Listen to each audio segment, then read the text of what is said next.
Bismillahirrahmanirrahim. Kita mula dengan umul kitab Al-Fatihah.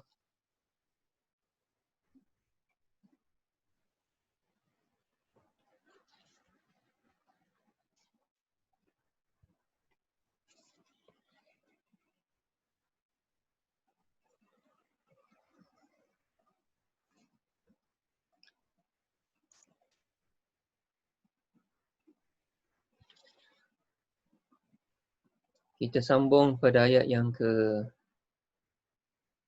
surah Al-Baqarah ayat yang ke 203. Betul tak?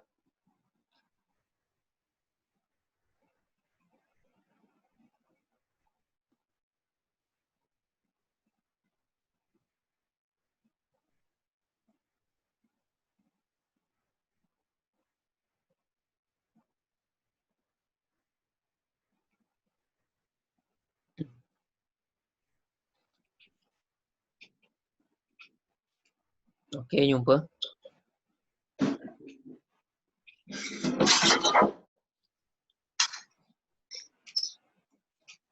A'udzubillahi minasyaitonirrajim. Wadhkurullaha fi ayyamin ma'dudat. فمن تعجل في يومين فلا إثم عليه ومن تأخر فلا إثم عليه لمن اتقى واتقوا الله واعلموا أنكم إليه تحشرون. Ayat 203. Kita tengok pada wazkurullaha fi ayyam. Fi ayyam, pada huruf fi itu ada alamat mat, tanda panjang bertemu dengan hamzah dalam dua kalimah. Jadi hukum di sini mad jaiz munfasil. Mad jaiz munfasil, berapa panjang dia? Kita boleh macam 4 ikut Tariq Imam Syatibi dan ikhtiar kepada Ad-Dani 5. Dan ada lagi mazhab-mazhab yang lain berbeza-beza, tetapi panjanglah baca di situ. Kan? Ada imam qiraat ni yang baca 2, ada yang baca 4, ada baca 5, ada baca 6. Jadi kita baca 4. Kemudian ayyamin, tanwin baris 2 di bawah jumpa mim. Tanwin jumpa mim, idgham ma'al gunnah. Idgham ma'al gunnah, kita pun dengung 2 harakat. Memasukkan apa ni, bunyi itu mim ke dalam nun disertai dengung, tanda dengung 2 harakat. Kemudian mana lagi yang lain sikit. Kita jumpa lagi fala isma alaihi wa man ta'akhara. Fala itu semua mad jaiz munfasil. Kemudian dekat sini ada 3 alamat waqaf. Mula-mula kita jumpa ma'dudat jim. Jim kecil tu jaiz, waqaf jaiz. Kan? Waqaf jaiz. Jadi pada waqaf jaiz harus berhenti.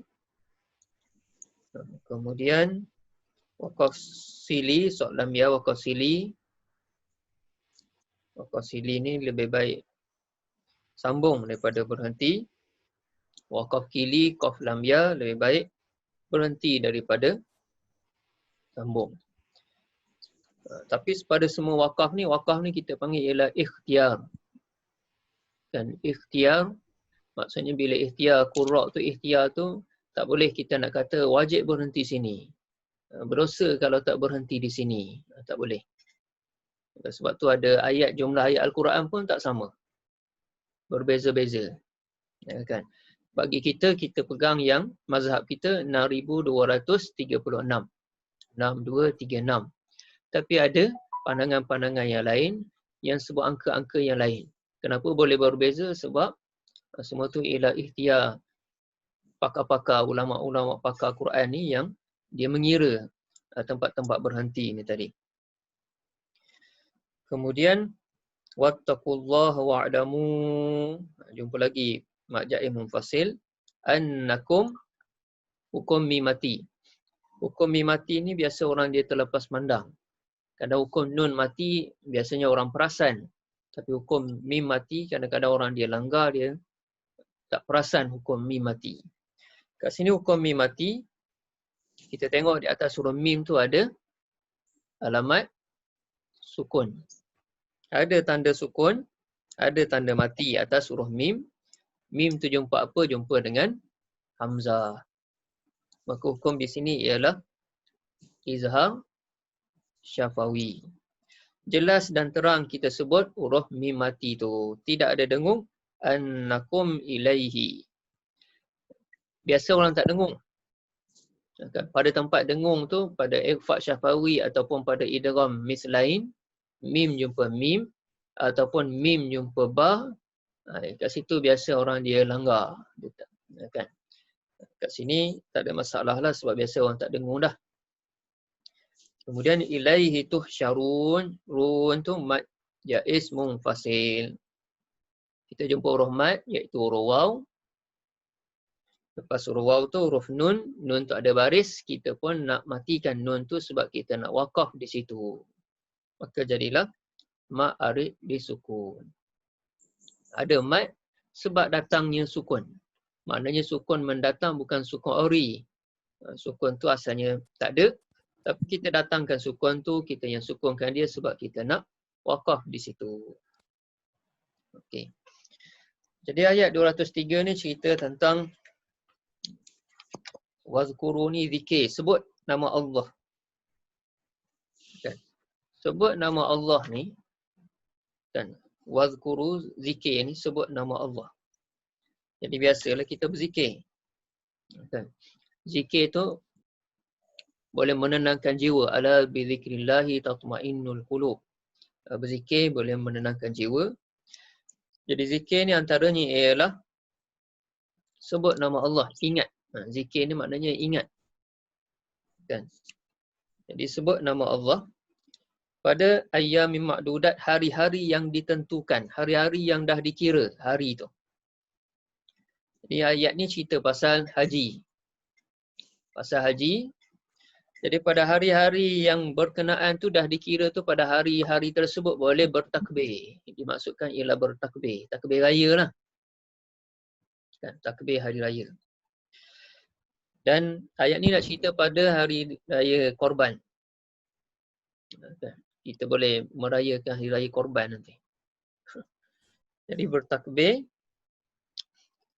Jadi harinya bermula pada hari bila? Wukuf. Bermula pada hari wukuf ataupun digelar juga hari Arafah. Kerana pada hari itu orang-orang yang pergi haji akan berwukuf di Arafah. Dan diduduk di Arafah tu. Selepas hari wukuf dipanggil hari Nahar. Dan pada hari Nahar ni hari start sembelih. Start berkorban. Ataupun kita sebut hari raya pertama. Tempat kita sebut hari raya pertama. Orang dia Mekah pada hari itu dia dah selesai melontar jamrah. Kan? Dia dah melontar jamrah. Kemudian selepas hari Nahar, hari Tasyrik 11, 12 dan 13 Zulhijjah tu. Jadi pada 11, 12, 13 hari itu pun boleh berkorban lagi dan boleh bertakbir. Jadi ada berapa hari boleh bertakbir? 5. 4. Hari Tasyrik 3. 11, 12, 13. Hari raya pertama. Satu lagi sebenarnya ialah yang ni yang tidak diamalkan di negara kita. Ialah pada hari Arafah. Kan? Tapi dah semakin ramai orang yang tahu. Kan? Menurut pandangan yang paling masyhur dalam mazhab Syafi'i, kan? Sama juga dengan riwayat daripada Imam Abu Hanifah mazhab Hanafi dan juga riwayat daripada mazhab Syafi'i, ialah mula daripada sembahyang subuh pada hari Arafah dan berhenti selepas sembahyang asar hari tasyrik yang terakhir sekali. Maksudnya dia ada 5. Tapi ada juga pandangan, maknanya pandangan ni riwayat daripada mazhab Syafi'i ada yang bermula pada malam raya tu. Okey. Tapi yang paling masyhur sekali dalam pandangan mazhab Syafi'i sebenarnya ialah pada hari Arafah tu. Yang ni boleh cek ada dalam mufti wilayah punya irsyad dia tu. Dah diposterkan pun bila nak start takbir. Kan. Cuma kalau kita nak buat, dia ada tempat yang janggal. Kalau dalam grup Imam Jaib ni, ada grup asal Imam Jaib ni biasanya akan biasa bincang. Bila kita nak mula takbir? Nak berhenti bila? Jadi untuk yang kali ni, ada dah tempat-tempat yang start buat pada hari Arafah tu tadi. Maksudnya pada hari-hari tersebut, bolehlah bertakbir. Adapun pada hari raya Aidilfitri, tak boleh lah kan? Sekejap sekejap sahaja. Sekejap tu pun orang kita terlepas pandang ataupun tak beria pulun. Kalau sekejap, tak beria pulun. Kan? Orang kampung dulu, malam raya tu kiranya dia pusing kampung lah bertakbir. Ada kat taman sekarang mana-mana yang buat bertakbir malam raya tu. Kira ada yang tak tidur lah malam tu. Kan dia bertakbir. Geng-geng yang bertakbir ni, kan dia seronok lah dapat makan ke, dapat duit raya ke. Tapi maksudnya, pulun pada hari malam tu, sebab pagi tu, lepas sembahyang raya habis lah. Dan tak boleh dah bertakbir kalau hari raya Aidilfitri. Sebab itu sebenarnya hari raya Aidil Adha lebih besar lagi sambutannya sebab hari takbirnya banyak, kan, dan bila berkorban ni lagilah banyaknya aktiviti. Cuma tahun ni wallahu alam lah, kan, tak tahu lagi. Okey. Kemudian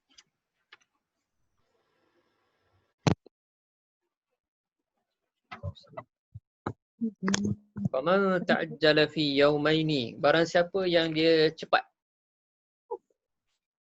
fi yaumaini, dia cepatkan 2 hari, fala isma alaih, maka tidak ada dosa padanya. Dia cepat apa ni? Cepat tu maksudnya dia cepat lepas je dia hari raya pertama tu, lepas tu dia tambah lagi 2 hari, 11 dan 12 je dia pergi dekat melontar tu, ya kan. Biasa kita dengar nafas awal, nafas sani, kan. Jadi kalau yang ikut kursus haji ke ataupun yang dah pergi haji, kita haji wallahu alam pilih yang mana. Tapi biasanya boleh pilih lah. Ada yang pilih 2 hari je. Maka tidak menjadi salah dan tidak berdosa. Maksudnya dia fikir nak settle dulu cepat. Kan? Tapi kalau settle cepat tu dengan sebab malas lah duduk sini. Sebab kena berhimpun dengan orang ramai ni tak seronok. Jadi ni tak boleh. Kan? Tapi siap cepat ni, untuk sebab mungkin dia ada urusan yang lain. Kan biasa ada urusan yang lain. Contohnya orang-orang besar lah. Pemimpin-pemimpin negara dia pergi sekejap kan dia pergi sekejap, dia tak adalah pergi sampai sebulan. Kan mungkin pergi seminggu untuk pada hari wukuf tu saja. Lepas tu dia balik sebab ada urusan negara contohnya. Bagaimana kalau zaman dulu direkodkan zaman Khalifah Osmaniyah. Hampir keseluruhan Khalifah Osmaniyah ni tak sempat menunaikan haji. Kerana kalau nak buat haji masa tu lama. Kan mana ada kapal terbang lagi. Jadi perjalanan tu jauh, memakan masa berbulan-bulan.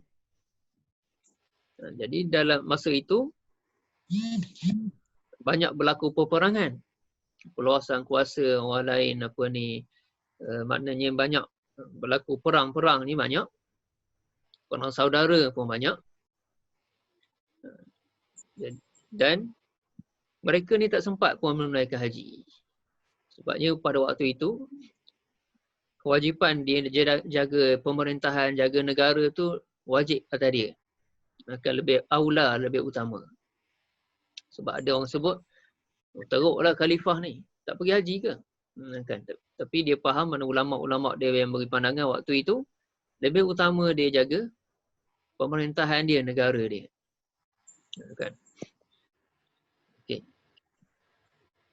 Kemudian barang siapa yang mentaakhirkan wa man ta'akhkhara, barang siapa yang melewatkan tu maksudnya dia sampai hari pertama 11, 12, 13 Zulhijjah pun tak jadi masalah. Kan? Tak jadi masalah. Kan?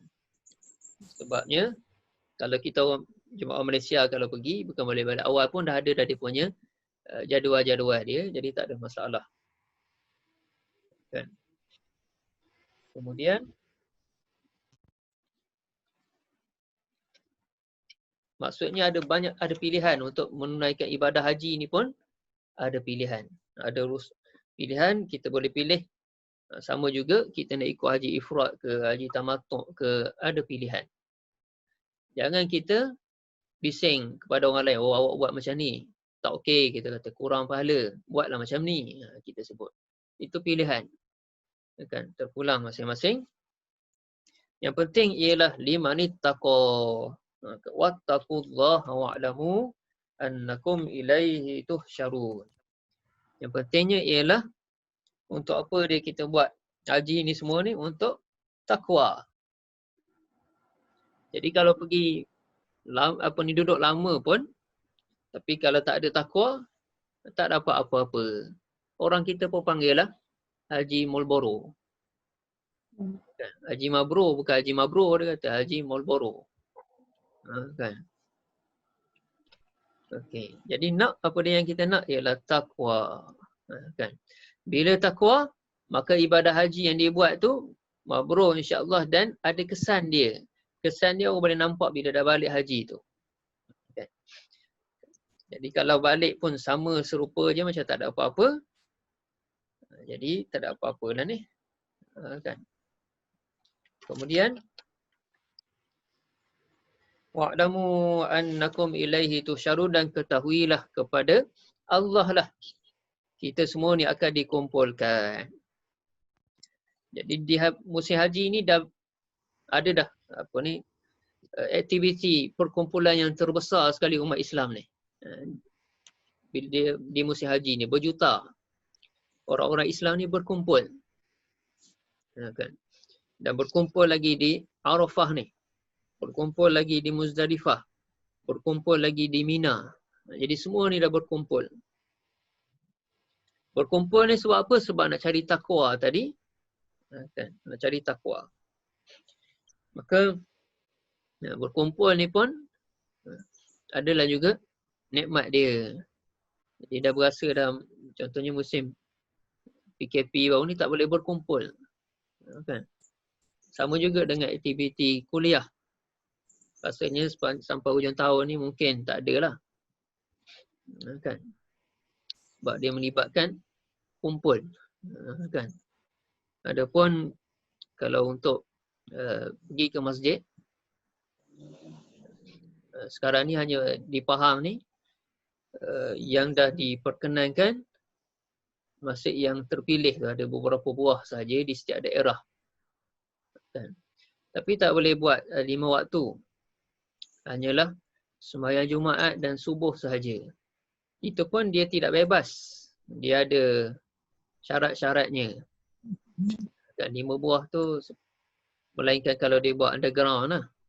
Kan ada surau-surau taman nak buat underground tu, kalau tak kena tangkap, tak kena dengan penguatkuasa, yalah, kalau tak dia kena boleh inilah dinasihatkan oleh penguatkuasa untuk tutup lah.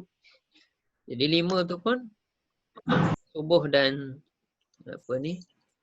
waktu-waktu dan solat Jumaat sahaja. Itu pun ada had-had yang lain. Seperti umur berapa hingga berapa. Tetapi lelaki sahaja buat masa ni. Kan? Dan kena ambil data nama, kena cek suhu dan sebagainya. Jadi pegawai masjid pun ada kerja yang remeh sikit untuk menguruskan kehadiran solat jemaah tu. Kalau subuh tu maksudnya kena ambil tu, jadi kena jadi urus dia menerima macam kaunter mula-mula tiba tu, kaunter pendaftaran. Kan? Jadi sekarang ni barulah ada pandangan yang kata masa ni lah baru sebenarnya masjid ni naik dia punya makam dia, martabat dia. Kan? Dulu masa mudah-mudah tu orang pun tak kisah.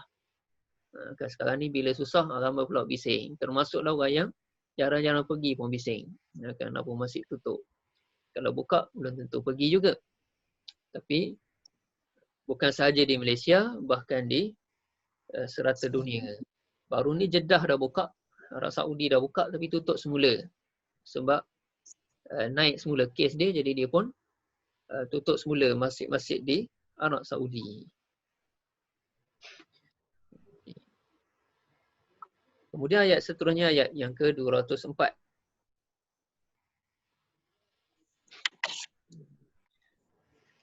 وَمِنَ النَّاسِ مَن يُعْجِبُكَ قَوْلُهُ فِي الْحَيَاةِ الدُّنْيَا وَيُشْهِدُ اللَّهَ عَلَى مَا فِي قَلْبِهِ وَهُوَ أَلَدُّ الْخِصَامِ. وَمِنَ النَّاسِ alif lam. Atas surah alif ada hamzah wasal. Apabila ada hamzah wasal sambung, kita pun tak bunyikan hamzah tu terus lompat ke huruf selepasnya, iaitu huruf lam. Hukum lam mati. Lam ni mati, tidak ada baris padanya. Selepas lam ada sabdu. Atas huruf lam tak ada simbol apa-apa. Jadi lam tu dibaca dengan idgham. Memasukkan nun ke dalam lam tanpa dengung. Tapi nun ada sabdu. Nun bersabdu, dengung. Wajib bergunah dengung pada nun bersabdu. Wa minan, dengung 2 harakat. Kemudian may yu'jibuka, nun mati jumpa huruf ya, idgham ma'al gunnah. Masukkan ya dalam nun berserta dengan dengung. Kadar dengung 2 harakat. Yu'jibuka qawluhu, ha bulat, ha dhamir. Selepas ha tu ada waw kecil. Tak ada waw kecil. Jadi pada ha dhamir ni, ha bulat ni, mad silah qasirah. Baca panjang 2 harakat. Ketika silah. Silah tu ialah sambung. Kalau waqaf tak ada mad. Kalau waqaf mati terus. Matikan ha tu, qauluh mati. Tapi bila silah sambung, ada 2 harakat pada ha tu dan diletakkan tanda waw kecil tu. Kemudian fil hayati, jumpa alif lam. Atas lam tu ada tanda sukun. Tadi lam tak ada tanda sukun, yang ini atas lam ada tanda sukun. Selepas lam tak ada sabdu, maka lam tu dibaca dengan izhar. Lam tu dibaca dengan izhar, jelas dan terang kita sebut lam tu. Fil, sebut jelas lam tu. Kemudian hayati, hati-hati kat sini ada orang dia terkeliru dengan huruf waw tu. Dia pun baca waw tu, hayawati. Sebenarnya itu ialah huruf alif yang tumpang dekat waw tu. Kita baca huruf di atas. Kaedah kita kalau ada huruf double atas bawah, baca huruf di atas. Ada lagi huruf-huruf yang lain, sod dan sin contohnya, bastah. Sin dengan sod. Kita tengok yang mana duduk atas. Kita baca yang di atas. Jadi kat sini apa duduk atas? Alif kecil ni. Baca alif kecil. Tetapi kalau ada apa ni, atas sangat lagi, huruf tu ialah simbol-simbol yang lain. Seperti sakta, alamat waqaf. Tu dia duduk atas lagi. Tinggi sikit. Kemudian ad-dunya, alif lam lagi. Atas lam tak ada tanda sukun. Selepas lam ada sabdu. Maka lam tu hukumnya dibaca dengan idgham. Idgham syamsi memasukkan dal ke dalam lam. Kemudian ad-dunya, dunya ni ialah izhar mutlak. Dan nun mati jumpa ya. Sepatutnya idgham. Tetapi dia duduk dalam satu kalimah. Dunya ni nun dengan ya tu dalam satu kalimah. Maka dia panggil izhar mutlak. Ada beberapa kalimah yang lain lagi yang dihukumkan dengan izhar mutlak. Seperti dunia, kinwan, sinwan, bunyan. Yang ini semuanya dibaca dengan jelas dan terang, tidak dengung. Dan tidak ada idgham. Maknanya bukan baca dunya tapi dunya. Kemudian wa yushhidullaha ala, alif kecil, dua harakat di situ. Ma fi qalbihi, ha bulat, ha domir. Selepas ha tu ada ya kecil. Mat silah, wasirah. Berlaku mat kalau kita silahkan ha tu, kalau kita sambung. Qalbihi, kita hidupkan ha tu. Silah panjang dua harakat. Tapi kalau kita matikan ha tu, kita wakaf situ, tidak ada mat. Mati je. Ma fi qalbih.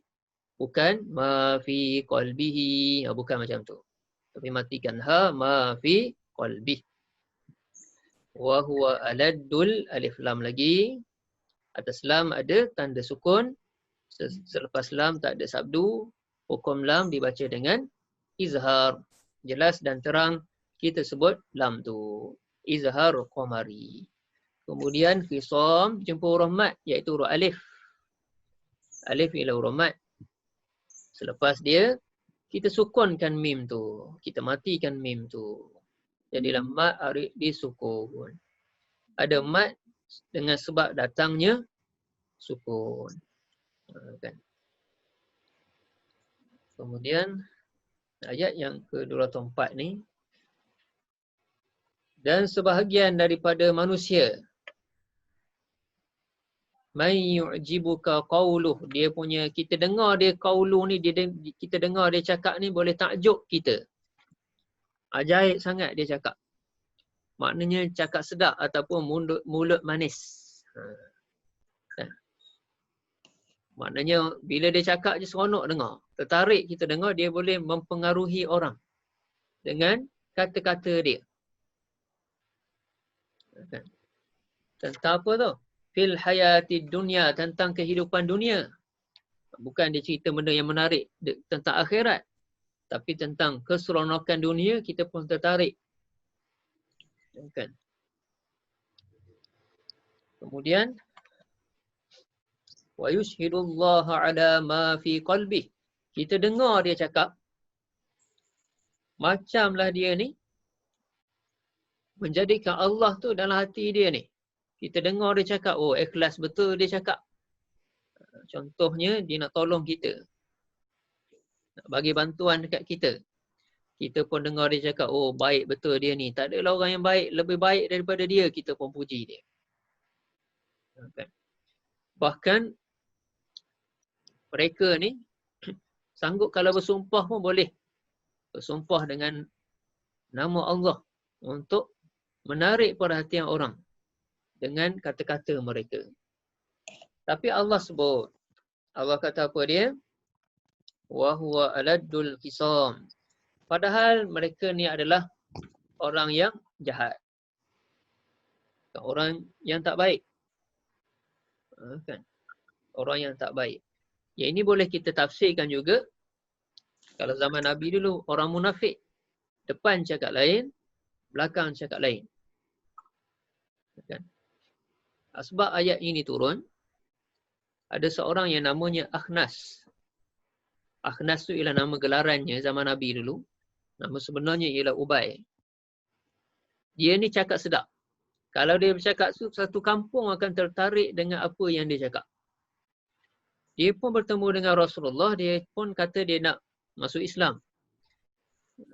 Dengan dengan perkataan dia tu, semua orang pun percaya. Dia ni betul-betul Islam lah ni. Semua sahabat-sahabat Nabi yang lain pun percaya, oh, dia ni dah Islam. Kemudian selepas itu, dia pun pergi balik lah. Dalam perjalanan tu dia jumpa kebun dan keldai binatang peliharaan orang Islam. Dia pun bakar kebun tu dan dia bunuh keldai-keldai tu, dia bunuh. Maka turunlah ayat surah Al-Baqarah ayat 204 ini. Nak cerita tentang ada orang yang cakap sedap. Kita pun percaya dengan perkataan-perkataan dia. Tapi rupa-rupanya lain, di belakangnya lain. Belakang dia lain. Kemudian ayat yang 205 pun, dia ayat ni sampai 207 cerita yang sama ni. Kita tengok ayat 205. وَإِذَا تَوَلَّى سَعَى فِي الْأَرْضِ لِيُفْسِدَ فِيهَا وَيُهْلِكَ الْحَرْثَ وَالنَّسْلَ وَاللَّهُ لَا يُحِبُّ الْفَسَادَ. وَإِذَا تَوَلَّى سَعَى, kat sini ada alif kecil, dua harakat, mak asli. Fil ardi, huruf ra tu hati-hati, tebalkan jangan nipiskan, jadi ardi, au, au. Yufsida fiha wa yuhlikal har ni pun sama. Kemudian wan alif lam, atas lam tu tak ada tanda apa-apa. Selepas lam ada sabdu, maka lam tu dibaca dengan idgham. Idgham syamsi, memasukkan nun ke dalam lam. Kemudian huruf atas huruf nun ada sabdu, dengung di situ. Kemudian wan nasl, kat sini payah sikit nak berhenti. Kan? Sebab sin mati, lam pun kita nak matikan. Dua-dua mati.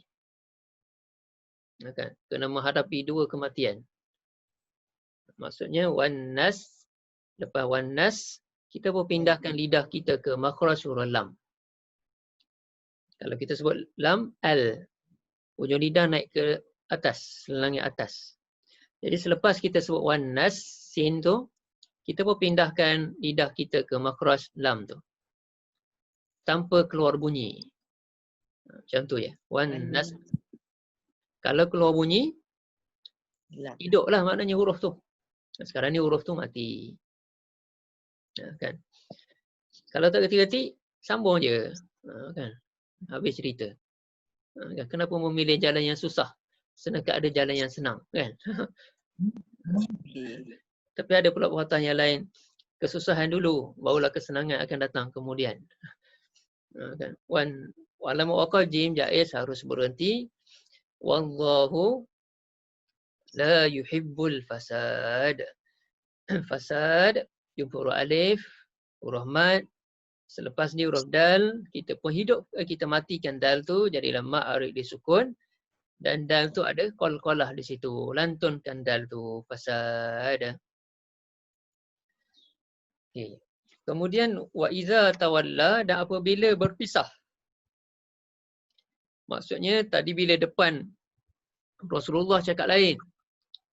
Depan orang Islam cakap lain. Depan orang bandar cakap lain contohnya. Depan orang kampung cakap lain.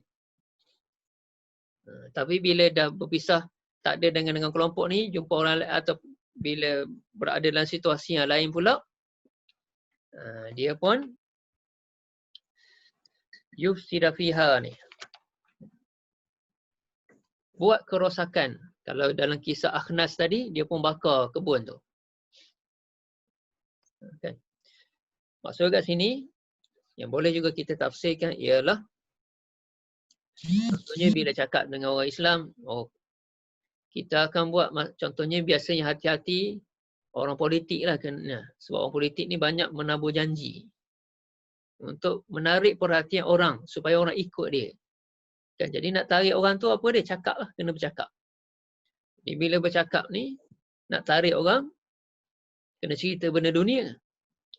Tak ada, contohnya cakap, okay, pimpinan raya siapa ikut saya, insyaAllah saya bawa semua ke dalam syurga. Tak ada cakap gitu. Kita akan cakap apa dia? Benda yang material lah, kehidupan dunia. Yang orang nampak. Hidup senang. Ada begini, dapat sekolah, dapat jalan raya dan sebagainya. Jadi bila nak cakap tu hati-hati. Kalau kita, sebab tu kalau parti-parti ni biasanya ada manifesto dia, janji pilihan raya. Sepatutnya bila nak buat tu dia kena bincang tu, maknanya jangan janji yang melampau yang dia sendiri pun rasa mati hidup semula pun tak mampu buat contohnya. Tapi dia kata ni sebab nak tarik orang. Bubuhlah. Kan, tu hati-hati. Orang pun percaya sebab janji dia. Orang undi dia sebab dengar janji yang daripada mulut dia. Tapi sebenarnya bila dalam gian dia tak, itu kita cakap je. Kan contohnya kan, cakap je macam tu. Jadi kena hati-hati. Kerana Allah pun sebut, bila dia membuat kerosakan tu, hanyalah untuk keuntungan dirinya sendiri. Kan? Hanya keuntungan dirinya sendiri sahaja. Tapi bila berpisah dengan orang kampung ke, bila berpisah dengan orang lain ke, dia pun kata maknanya ini saja dia cakap macam tu. Supaya orang ikut dia. Kan? Maka Allah pun sebut, akhir ayatnya, Wallahu la yuhibbul fasad. Allah tidak suka kepada kerosakan. Dalam ayat ni disebut tentang memusnahkan harusa wan nasl. Memusnahkan pertanian dan peternakan ni. Bukanlah maksudnya, yang dimaksudkan pertanian dan peternakan ni boleh kita maksudkan juga, ialah suatu kerugian. Kan? Maksudnya hati orang ramai, hati rakyat jadi tak tenteram. Kan? Bila tak tenteram, pertanian ni, peternakan ni pun boleh kaitkan dengan ekonomi, akan jadi mundur. Kan? Dan ada juga yang tafsirkan dengan bukan hanya dimaksudkan pertanian dan peternakan atas zahir ayat ini, tapi yang dimaksudkan juga ialah kehidupan dalam masyarakat. Maksudnya jadi tak tenang, jadi mundur, ekonomi tak makmur, sebab berlaku kerosakan. Kan? Berlaku kerosakan. Kemudian ada juga yang tafsirkan wa idza tawalla tadi, maksud juga ialah suatu kekuasaan. Maksudnya bila orang ni berkuasa, akan berlaku kerosakan dan kemunduran. Jadilah mundur dalam pertanian, tak maju. Dalam peternakan, tak maju. Semua sekali rosak. Kan? Yang ini ada ahli tafsir yang disebutkan oleh Dr. Hamka. Dan Allah tidak suka dengan kerosakan. Kan? Kita pun tak suka juga dengan kerosakan. Allah tidak suka dengan kerosakan ni tadi. Bila Allah tak suka, maka kena berhati-hati. Terutama bila nak, ayat 204 tadi, bila nak bercakap tadi. Cakap jangan manis sangat. Kan? Cakap supaya orang bagi sedap dengar. Orang seronok dengar cakap kita. Akhirnya banyak kita reka cipta cerita. Tokok tambah buah asam, garam lagi cerita kita tu supaya orang seronok dengar cerita kita. Jadi kena hati-hati sebab kita membawa kepada kerosakan nanti. Sebab itu yang terbaik hikmah bagi orang Islam ialah banyak diam. tapi kerja buat. Kan? Mulut senyap tapi tindakan aktif. Jangan banyak cakap, kerja tak buat. Ataupun diam tapi kerja pun tak ada. Kita nak kurangkan bercakap tapi kerja kita buat. Kan? Jadi itu ialah suatu hikmah ataupun kebijaksanaan.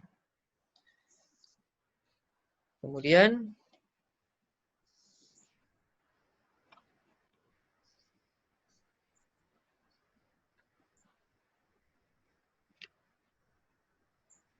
ayat yang ke-206. Kita nak sampai 207. Wa idza qila lahu ittaqillaha khadhatul 'izzatu bil itsm fa hasbuhu jahannam wa la bi'sal mihad. Dekat sini ada bil ismi. Pada bil ismi itu pun serupa. Sa tu mati, mim pun nak mati. Dua-dua kita nak matikan. Jadi bil is dekat huruf sa. Lepas tu kita pindahkan lidah kita pada makhraj huruf mim. Macam mana mim mati? Mim mati tutup mulut. Kan? Jadi bil is tutup mulut. Gitu. Kemudian fahasbuhu jahannam, huruf nun bersabdu dengung dekat situ, dua harakat. Wala bi'sal mihad, al-mihad serupa al-fasad, ada qalqalah pada dal, fasad, mihad, lantunkan pada dal tu. Kemudian sambungan lagi cerita dia.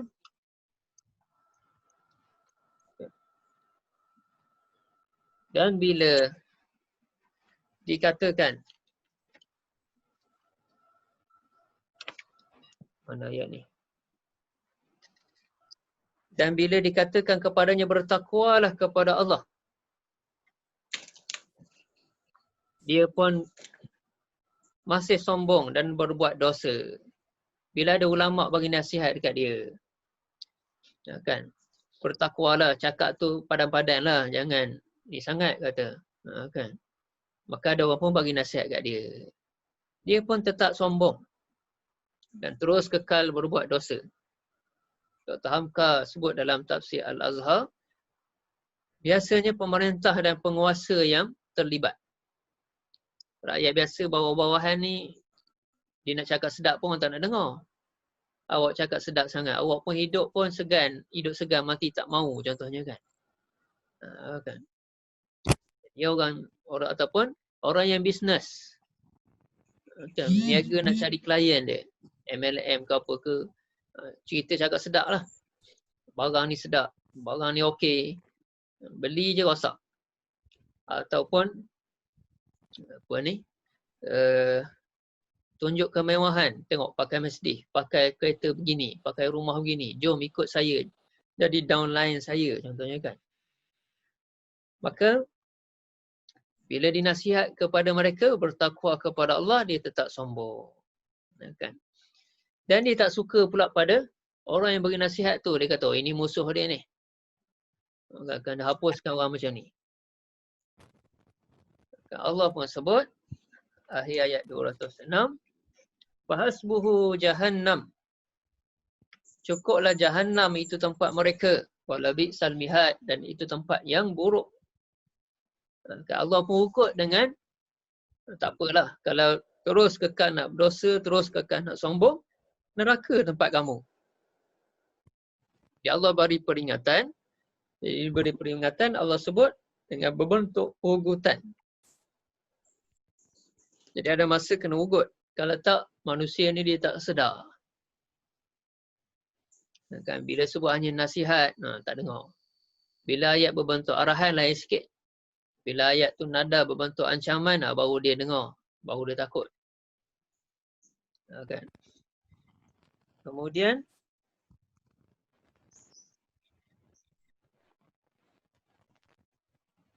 maka wajib kena ada dan biasanya ada orang yang akan memberi nasihat kepada mereka ni supaya bertakwa.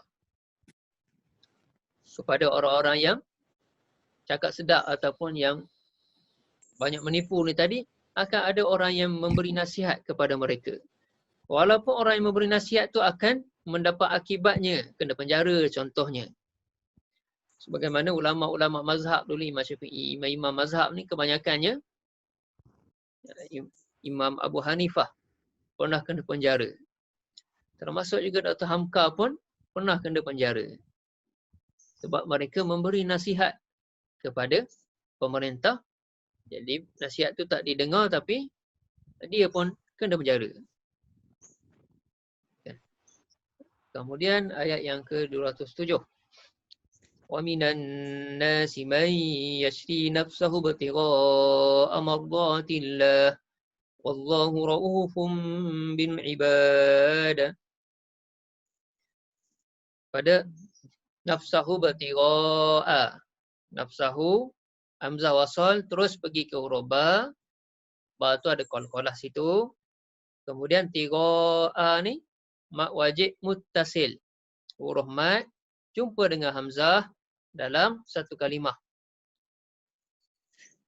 Mat wajib muttasil, kita baca 4 harakat juga. Kemudian mardatillah, kalimah Allah. Kat sini dia boleh jadi apa ni? Panjang sikit. Alamat wakaf jim jaiz, harus berhenti. Raufun, ada mim kecil. Mim kecil tu sebagai simbol bagi iklab. Tukar. Tukar apa dia? Tukar daripada nun kepada mim. Raufun, raufum. Daripada buka mulut kepada tutup mulut. Berserta dengung. Kemudian bil ibad, qalqalah pada huruf dal. Okey, ayat yang ke-207, ayat yang ni yang kita nak. Yang ini yang kita nak. Setengah daripada manusia, tak semua, setengah, sebahagian daripada manusia ada yang dia jual diri dia. Jual diri ni bukan jual harga diri macam kerja jadi pelacur tu. Jual diri ni sebab mengharapkan mardatillah, untuk keredaan Allah. Jual diri kerana Allah. Jual diri kepada Allah. Maka sebab itulah ada ulama yang memberi nasihat kepada pemerintah walaupun dia kena penjara. Kalau dia nak selamat, baik dia diam je. Contohnya Imam Nawawi. Imam Nawawi diusir keluar daripada kena buang negara. Sebab dia tidak bersama dengan raja dia. Raja minta nasihat, raja ni minta fatwa dia. Fatwa raja nak minta derma. Derma rakyat untuk biayai peperangan. Jadi Imam Nawawi punya pandangan, dia kata raja ni banyak harta lagi. Raja ni ada beratus lagi dia punya inang, pengasuh, khadam dia ramai. Setiap pengasuh orang suruhan dia ni, gundik-gundik dia ni, ada barang kemas yang banyak. Jual dulu semua tu. Dia kata jual dulu semua barang kemas raja ni semua. Dah habis dah, tak cukup juga. Baru dia keluarkan fatwa boleh ambil duit rakyat. Kan. Jadi akhirnya dia pun kena buang. Dia pun keluar negara. Kan, buang negeri. Kan. Maka ada yang berani kerana benar. Qulil haq walau kana murran, bercakap benar walaupun pahit. Walaupun nanti dia kena penjara, dia kena tangkap. Tapi mereka ni, sebab apa berani? Sebab dia menjual dirinya kerana apa? Mardatillah. Untuk mengharapkan keredaan Allah. Seorang ulama sufi daripada generasi tabi'in. Namanya Sufyan. Sufyan As-Sawri. Sufyan As-Sawri ni, dia bila raja cari, dia lari. Sehingga pindah jauh daripada bandar. Sebab raja nak tawarkan dia jadi ulama raja. Maksudnya macam penasihat istana lah. Dia tahu kalau dia duduk situ, kalau dia bagi nasihat, bukannya raja nak dengar. dia pula kena ikut cakap raja. Jadi dia pun lari. Kan?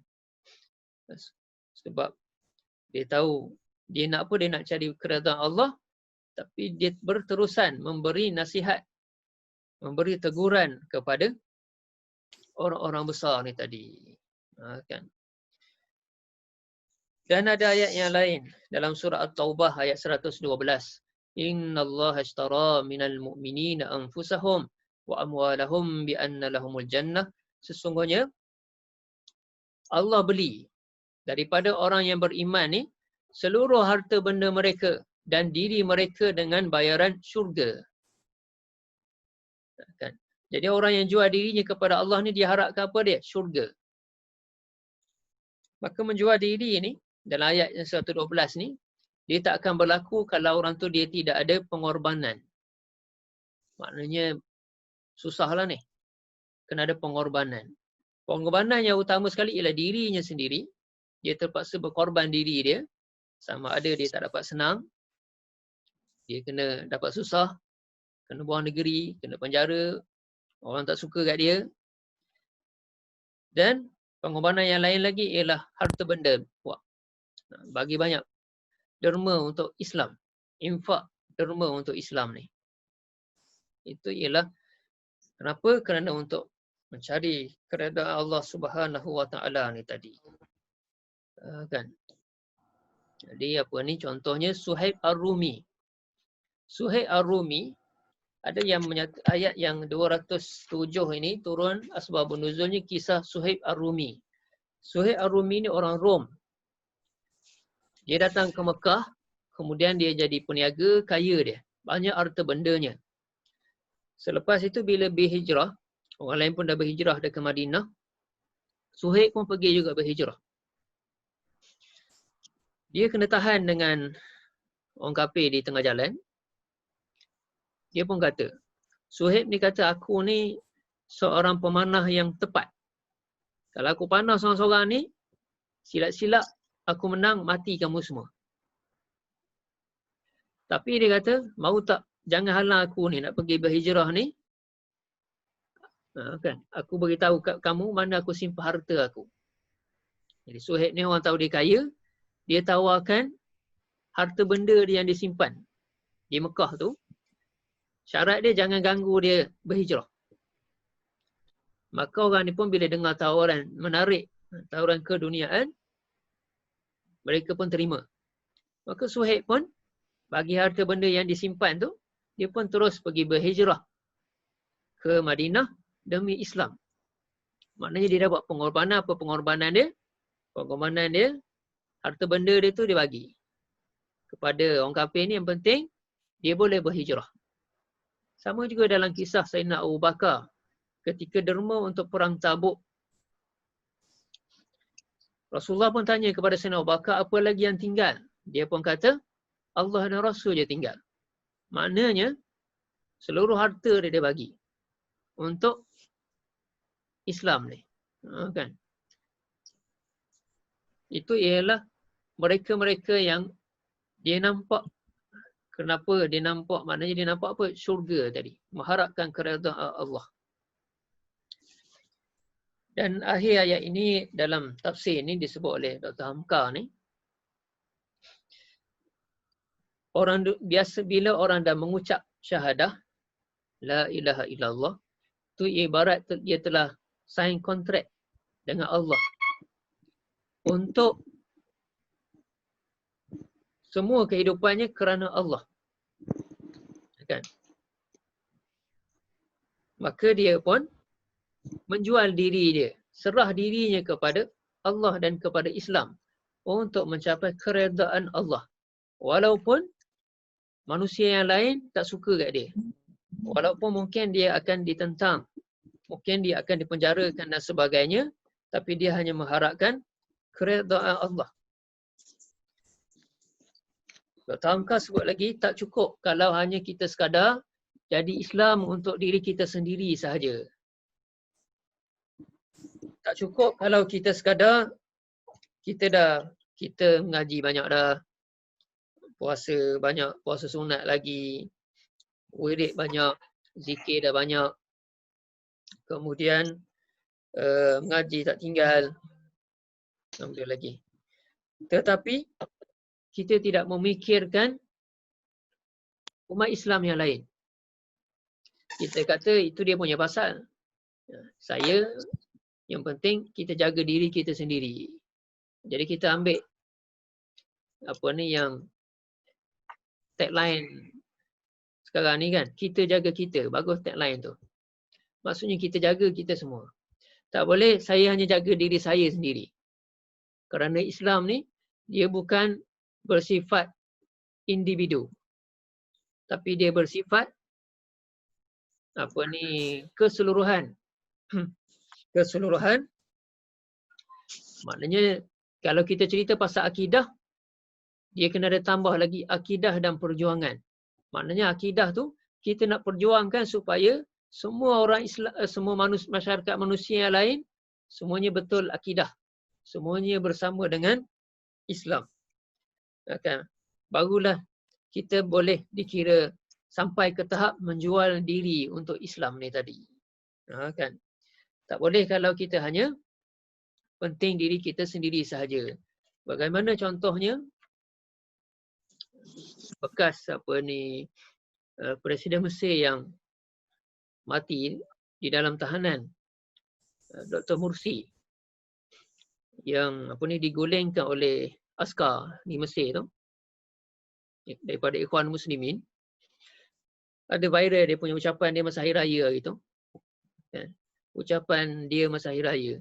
Ucapan dia ucap selamat hari raya apa semua. Lepas tu dia sebut kita tidak melupakan saudara-saudara kita. Maknanya hari raya ni nak bergembira. Jadi ada orang Islam yang tak dapat nak bergembira. Contohnya di Palestin, dekat mana lagi? Syria dan sebagainya. Jadi dia sebut, maknanya kita gembira ni, kita masih lagi tak bergembira. Sebab ada lagi saudara-saudara kita yang ditimpa musibah. Maknanya kita belum menang lagi. Sebab hari raya ni ialah hari meraihkan kemenangan. Dan kalau takbir raya tu, wahazamal ahzab wahdah. Dan cerita pasal perang Ahzab, perang Khandaq. Orang Islam menang dalam peperangan tu. Peperangan tu berlaku dalam bulan Syawal. Kan? Menang. Jadinya, kita belum menang lagi. Dia kata maknanya dia ingat kepada saudara-saudara kita yang lain. Kan?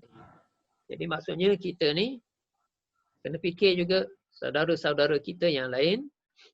Ada lagi yang sengsara dan sebagainya. Sebab apa kita nak mengharapkan mardatillah, keredaan Allah. Wallahu ra'ufum bil ibad. Dan Allah ni maha penyantun kepada hamba-hambanya. Maknanya Allah tahu siapa yang baik dengan dia. Kan? Allah tahu siapa yang baik, siapa yang sombong dengan dia, Allah tahu. Kan?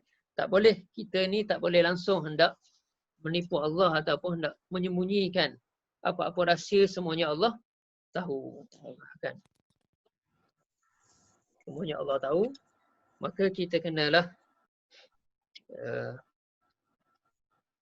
untuk kita jaga diri kita, disebut oleh Dr. Hamka ni, antara tipnya ialah banyakkan kita ni baca kisah-kisah silam.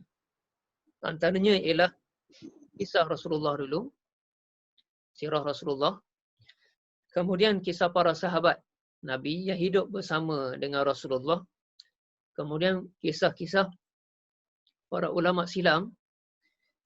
Kita baca sebagai motivasi. Kalau mereka mampu, takkan kita tak mampu. Takkan mereka sahaja yang nak masuk syurga, kita tak nak. Jadi kita ambil tip-tip mereka. Sebab kalau kita baca kisah-kisah ini ialah suatu kisah yang benar. Yang mereka ni telah pun membuktikannya. Kalau kita tengok filem, baca novel, itu hanyalah imajinasi ataupun dongeng je. Ini memang betul-betul berlaku. Kita ambil kisah-kisah mereka ni sebagai motivasi untuk kita. Kalau mereka mampu, Sayyidina Abu Bakar mampu derma, kita pun mampu. Kan? Begitulah. Kan? Jadi ambil ayat yang ke 207. Kita berhenti di situ. Kan? Di pun dah 10-7 minit dah. Sadaqallahul azim. Ada apa-apa? Terima kasih Ustaz.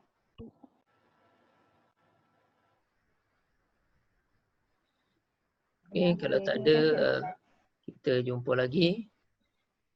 Dan okeylah kan pakai benda ni? Okey. Okey. Clear sangat Ustaz. Okey, ada masa. Okey, kita tangguh dengan membaca kafarah majlis dan surah Al-Asr. Allahumma bihamdika. Assalamualaikum warahmatullahi wabarakatuh. Waalaikumsalam.